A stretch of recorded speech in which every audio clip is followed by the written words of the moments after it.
नमस्कार, आप देख रहे हैं अटल टीवी। प्रधानमंत्री मोदी ने अपने मन की बात कार्यक्रम के जरिए देश के हर नागरिक से एक भावनात्मक रिश्ता जोड़ा है। वे इस मंच से शिक्षा, युवा, किसान, छोटे उद्यमी और समाज के मेहनती लोगों के संघर्ष और सफलता की कहानियां साझा करते हैं। यही कारण है कि उनकी कही हर बात देश भर में सुनी और सराही जाती है। बीते दिन यानी कि 28 जुलाई को भी प्रधानमंत्री मोदी ने देशवासियों से रेडियो प्रसारण के जरिए मन की बात की, लेकिन एक बड़ा वर्ग ऐसा भी है जो पिछले कई वर्षों से उनसे उम्मीद लगाए बैठा है और वो है उत्तर प्रदेश के 1.5 लाख से अधिक शिक्षा मित्र। वर्ष 2017 के विधानसभा चुनाव के समय जब प्रधानमंत्री मोदी वाराणसी में जनसभा कर रहे थे, तब उन्होंने शिक्षा मित्रों से वादा किया था कि भाजपा की सरकार बनने के बाद उनकी समस्याओं का समाधान हो जाएगा। लेकिन आज प्रदेश में और केंद्र में दोनों जगह भाजपा की सरकार है, फिर भी उनकी पीड़ा जस की तस बनी हुई है। सवाल यही है कि आखिर उनका मुद्दा कब उठेगा। 2017 के चुनावी माहौल में जब प्रधानमंत्री मोदी वाराणसी में चुनाव प्रचार कर रहे थे, तब उन्होंने शिक्षा मित्रों के साथ न्याय का भरोसा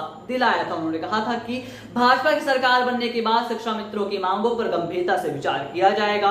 उस वक्त शिक्षा मित्रों की उम्मीद जगी थी कि उनका वर्षों पुराना संघर्ष अब समाप्त हो जाएगा। आज वही मोदी सरकार केंद्र में पिछले 11 सालों से है और उत्तर प्रदेश में भी भाजपा की सरकार पिछले 8 सालों से है, फिर भी वादा अब भी अधूरा है। शिक्षा मित्र अभी भी मानदेय, स्थायित्व और अन्य सुविधाओं के लिए संघर्षरत हैं।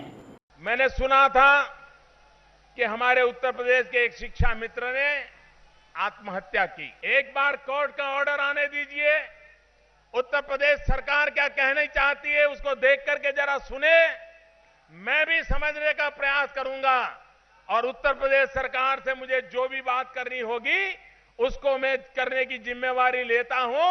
आपकी बात उत्तर प्रदेश सरकार को आपके एमपी के नाते मैं अवश्य पहुंचाऊंगा। वहीं दूसरी ओर मन की बात कार्यक्रम में प्रधानमंत्री मोदी देशवासियों को प्रेरणा देने वाली कहानियां सुनाते हैं। वे बच्चों को पढ़ाई, नवाचार, किसानों की उपलब्धियां और महिलाओं के प्रयासों का भी जिक्र करते हैं। लेकिन सवाल यह है कि कभी शिक्षा मित्रों के संघर्ष का उल्लेख क्यों नहीं होता। वर्षों से शिक्षा व्यवस्था का आधार बनने वाले ये शिक्षा मित्र आज भी असमंजस में हैं। वे ना तो पूरी तरीके से सरकारी शिक्षक हैं और ना ही संविदा कर्मी के रूप में सुरक्षित। देश के प्रधानमंत्री से जब जनता का जुड़ाव इतना गहरा है, तो फिर शिक्षा मित्रों की आवाज भी मन की बात में क्यों नहीं पहुंची।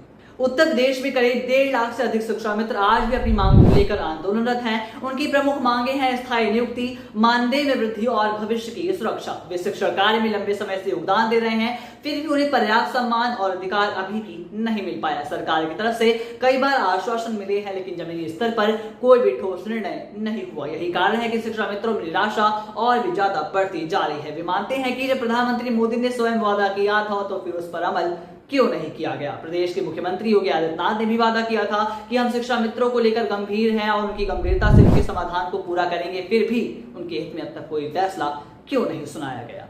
शिक्षा विभाग और शिक्षा मित्रों से जुड़ी तमाम अपडेट्स के लिए आप देखते रहिए अटल टीवी।